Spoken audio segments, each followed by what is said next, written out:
Hi అండి, అందరికీ నమస్కారం. నేను Sanjay Chaudhary Maganti. Welcome to my channel Sanjay Maganti cut stitch. మన ఫ్రీ టైలరింగ్ క్లాసెస్లో కొంతమంది స్టూడెంట్స్ వారు సొంతంగా వర్క్ చేసుకుంటారంట. స్టిచ్చింగ్లో చాలా డౌట్స్ ఉన్నాయన్న అని చెప్పేసి నాకు పర్సనల్గా కాల్ చేయడం అడగడం జరిగింది. సో వారికి వచ్చిన డౌట్ ఏంటంటే మగ్గం వర్క్ బ్లౌజెస్ స్టిచ్చింగ్ చేసేటప్పుడు అంటే రౌండ్ నెక్స్ అయితే ప్రాబ్లం లేకుండా స్టిచ్చింగ్ అయితే చేసేస్తున్నారంట సింగిల్ పాదంతో. సో కొన్ని ఏంటంటే ఇలా స్కాలప్ రౌండ్ షేప్స్ వస్తూ ఉంటాయి, అంటే స్కాలప్ రౌండ్ షేప్స్ వస్తూ ఉంటాయి. ఆ స్కాలప్ రౌండ్ షేప్ వచ్చినప్పుడు ఈ కార్నర్స్ అనేటిది సింగిల్ పాదంతో కుడుతుంటుంటే కార్నర్లో వచ్చిన కుందన్స్ అవి ఇవి పగిలిపోతున్నాయి. ఎందుకంటే పాదం వాటి మీదకి ఎక్కి ఆ కుందన్స్ పగిలిపోతున్నాయి. మేము ఆ కార్నర్స్ని కరెక్ట్గా కుట్టకపోతే కస్టమరు మాకు బాగా కుదరలేదండి అని చెప్పేసి అని అంటున్నారు. సో మా ప్రాబ్లమ్ సాల్వ్ చేయమని వాళ్ళు పర్సనల్గా అడగడం జరిగింది. సో మీ అందరి కోసం ఈ స్కాలప్ టైప్ కానీ ఏ రౌండ్ షేప్ అయినా సరే కార్నర్స్ అనేది కరెక్ట్గా ఎలా కుట్టాలి, వర్క్ అనేది ఎటువంటి డ్యామేజ్ కాకుండా డిస్టర్బ్ కాకుండా నీట్గా కస్టమర్ ఇష్టపడేలాగా ఎలా కుట్టాలి అనేది ఈ యొక్క వీడియోలో నేను ఎక్స్ప్లెయిన్ చేయడం జరుగుతుంది. సో మీ అందరి కోసం ఈ యొక్క టిప్ అనేది పూర్తి వీడియో చూడండి, ఎక్కడ స్కిప్ చేయొద్దు. స్కిప్ చేస్తే మీకు అనేది టిప్ అనేది అర్థం కాదనమాట. ఫుల్గా వీడియో చూడండి. వీడియో చూస్తూ ఒక లైక్ అయితే చేయండి. ఇలాంటివి డౌట్స్ ఉన్న వారికి ఈ వీడియోని షేర్ చేయండి. కొత్తగా మన వీడియోస్ చూస్తే మన ఛానల్ని సబ్స్క్రైబ్ చేసుకోండి. ఈ వీడియో ద్వారా మీ ప్రాబ్లమ్ సాల్వ్ చేసుకోండి. Okay, have a look.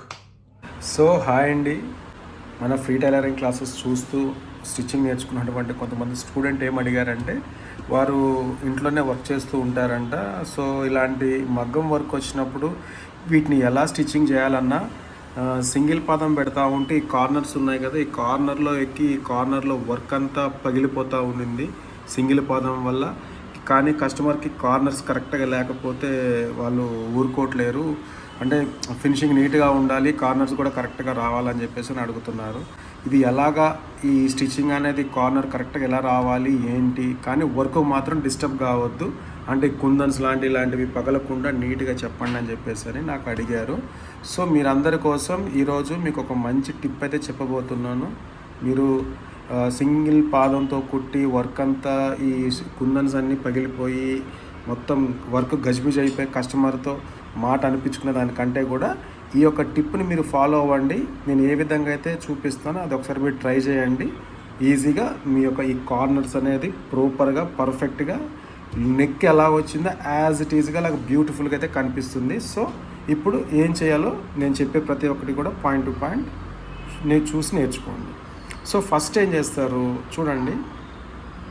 First ఇప్పుడు ఇక్కడ రెగ్యులర్గా కుట్టే పాదం ఉంది, ఈ పాదం తీసేసి సింగిల్ పాదం పెట్టుకుంటేనేమో ఈ కార్నర్స్ కరెక్ట్గా రావు. సో ఇప్పుడు మనం ఎటువంటి పాదాలు లేకోకుండా ఈ యొక్క కార్నర్స్ని ఏ విధంగా స్టిచ్ చేయాలనేది ప్రాపర్గా ఫుల్ వీడియోతో వాచ్ చేయండి. అక్కడ స్కిప్ చేస్తే మీకు అర్థం కాదు.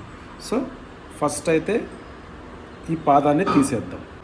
సో ఇప్పుడు చూడండి, పాదం అయితే నేను తీసేసాను. ఇక్కడ నీడిల్ ఒక్కటే ఉంది, పాదం అయితే లేదు. ఈ పాదం లేకుండా ఈ యొక్క వర్క్ని ఏ విధంగా ఈ కార్నర్స్ కరెక్ట్గా బ్యూటిఫుల్గా వచ్చేటట్టుగా స్టిచ్ చేస్తానో ఒకసారి ఫుల్గా వాచ్ చేయండి. ఫస్ట్ అయితే లైనింగ్ క్లాత్, ఇది మిడిల్ పాయింట్ అండి, ఇది ఫోల్డ్ వచ్చింది కదా, ఇది మిడిల్ పాయింట్. ఈ మిడిల్ పాయింట్ని ఈ వర్క్ యొక్క మిడిల్ ఫోల్డ్ ఉంది కదా, ఈ మిడిల్ పాయింట్ మంచిగా నీట్గా ఈ విధంగా అయితే స్టిచ్చింగ్ అయితే చేసుకోవాలి. చూడండి, ఎందుకంటే మనం నెక్ కుట్టేటప్పుడు అటు ఇటు కదలకుండా నీట్గా ఉంటుంది అన్నమాట. నెక్ కూడా ప్రాపర్గా వస్తుంది. ఈ కుట్టు కానీ వేసుకోకపోతే ఏమవుతుందని అంటే ఇక్కడ మిడిల్లో రావాల్సిన నెక్ ఇటు జరిగిపోయి నెక్ అంతా ఖరాబ్ అయిపోతుంది. సో ఫస్ట్ అయితే ఈ మిడిల్ స్టిచ్ అనేది వేసుకోవాలి. చూసారు కదా, మధ్యలో స్టిచ్ చేసాం కదా అటు ఇటు కదలకుండా. సో ఇట్లా లైనింగ్ క్లాత్ మీద అటాచ్ చేస్తే ఏమవుతుందని అంటే నెక్ అంతా నీట్గా ఫినిషింగ్గా రాదు. సో మనకు లైనింగ్ క్లాత్ మీద ఏం చేద్దాము, ఈ యొక్క పేపర్ స్ట్రిప్ అనమాట, మనం నెక్లకి వేస్తాం కదా, ఈ పేపర్ స్ట్రిప్ అనేది బ్యాక్ సైడ్ ఇట్లాగా అంటించేయండి, నీట్గా ఉంటుంది. పేపర్ స్ట్రిప్ అయితే అంటించేసుకొని ఇట్లా ఉల్టా తిప్పుకొని ఈ విధంగా అయితే స్టిచ్ చేసేద్దాం. ఇప్పుడు అతికించేసుకున్నాం కదా, అతికించిన తర్వాత సేమ్ ఇప్పుడు ఏం చేయాలి, సేమ్ యాజ్ ఇట్ ఈజ్గా థ్రెడ్ ఎక్కించేసుకొని యాజ్ ఇట్ ఈజ్గా ఇప్పుడు మనం కింద టంచన్ దించుతాం కదా, ఇట్లా కిందికి దించుతాం. నార్మల్ మిషన్స్ వారైతే కిందికి టంచన్ దించేసి అలాగే కుట్టండి. ఇది జాక్ మిషన్ అయితే ఏ మిషన్ అయినా పర్వాలేదు, నీట్గా అయితే నెక్ వస్తుంది. కరెక్ట్గా కుట్టేటప్పుడు ఏంటంటే మీ చేతులు కొంచెం వెడంగా పెట్టుకొని కుట్టుకోండి. ఈ కార్నర్ ఎక్కడైతే కార్నర్ ఉందో ఆ కార్నర్ దగ్గర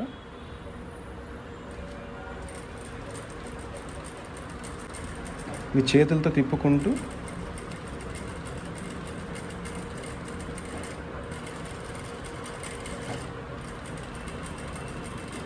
కరెక్ట్గా కార్నర్ దగ్గరికి వచ్చి చూసారు కదా, ఇక్కడ కార్నర్ దగ్గరికి వచ్చి నీడిల్ అందులోనే ఉంచి కరెక్ట్ మళ్ళీ ఇలా తిప్పండి.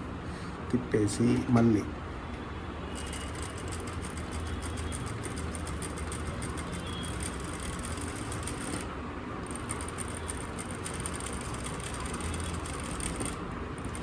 కరెక్ట్గా వర్క్ పక్క నుంచే స్టిచ్ అనేది వేసుకోండి.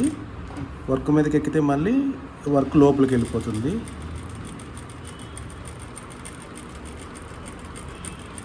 అంటే క్లాత్ని మీరే చేతులతో ఇట్లా మూవ్ చేస్తూ ఉండాలి, లేదంటే క్లాత్ వెళ్ళదు. కరెక్ట్గా,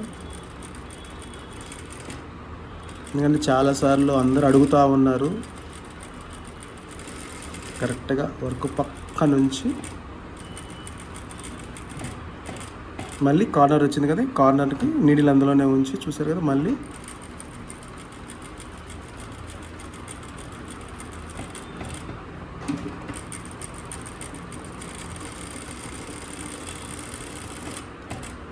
చేతులు జాగ్రత్త, ఫింగర్స్ అనేది దూరంగా పెట్టుకోండి. ఎందుకంటే గబుక్కున్న మీకు ముందు ప్రాక్టీస్ చేయండి, తర్వాత డైరెక్ట్గా క్లాత్ మీద చేసుకోండి. మీరు కుట్టేటప్పుడు మాత్రం కరెక్ట్గా ఎగ్జాక్ట్గా నీడిల్ వైపే ఉండాలి.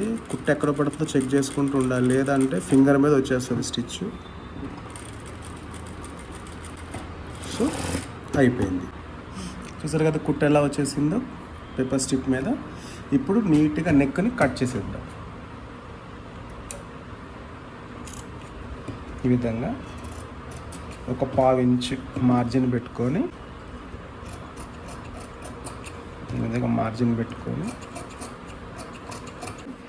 ఈ విధంగా కట్ చేసుకోవాలి. స్టిచ్చింగ్ కూడా చేసుకుంటే మెయిన్ ఏంటంటే కస్టమరు డిజైన్ ప్రకారంగా కుట్టి ఇస్తే చాలా హ్యాపీగా ఫీల్ అవుతారు. ఎందుకంటే మెయిన్ ఈ నెక్కి ఈ కార్నర్సే అన్నమాట లుక్ వచ్చింది. ఈ కార్నర్స్ కరెక్ట్గా లేకపోతే బ్లౌజ్కి అంత లుక్ రాదు. సో కస్టమర్స్ ఏంటంటే వాళ్ళ యొక్క వర్క్ డిజైన్ అనేది ఏ విధంగా ఉందో స్టిచ్చింగ్ కూడా అదే ఎక్స్పెక్ట్ చేస్తారు. వారు ఎక్స్పెక్ట్ చేసిన దానికి మనం డబల్ రీచ్ అనేది చూపించాలన్నమాట. మనం ఏదైతే కుట్టేసామో ఆ కుట్టుకి యువతలే ఉండాలి. కుట్టు మీద మాత్రం కాటు పెడితే ఏమైందంటే కుట్టు పిగిలిపోయి నీట్గా రాదనమాట. సో చూసారు కదా, ఇప్పుడు నేను నెక్ని తిప్పుతాను. చూడండి లోపలికి, చూడండి కార్నర్స్ అనేటివి ఎంత నీట్గా వస్తాయో.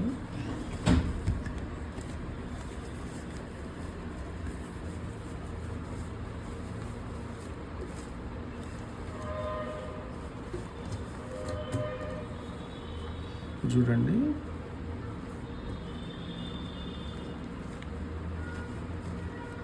పేపర్ స్ట్రిప్ పెట్టడం వల్ల ఏంటంటే నెక్ అనేది ప్రాపర్గా నీట్గా నిలబడుతుంది.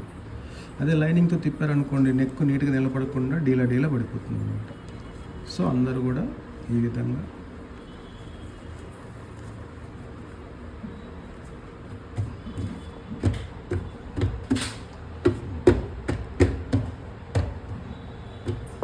చూసారు కదా కార్నర్స్ అనేది ఎలా వచ్చినాయో. ప్రతి ఒక్కరు కూడా ఈ కార్నర్ అనేది ప్రాపర్గా మెయింటైన్ చేస్తే కస్టమర్ చాలా ఇష్టపడతారు. చూడండి ఎంత బ్యూటిఫుల్గా వచ్చిందో నెక్ అనేది. బాగా వచ్చింది కదా. మీరు కూడా ఈ విధంగా స్టిచ్ చేసుకోండి. ఓకే.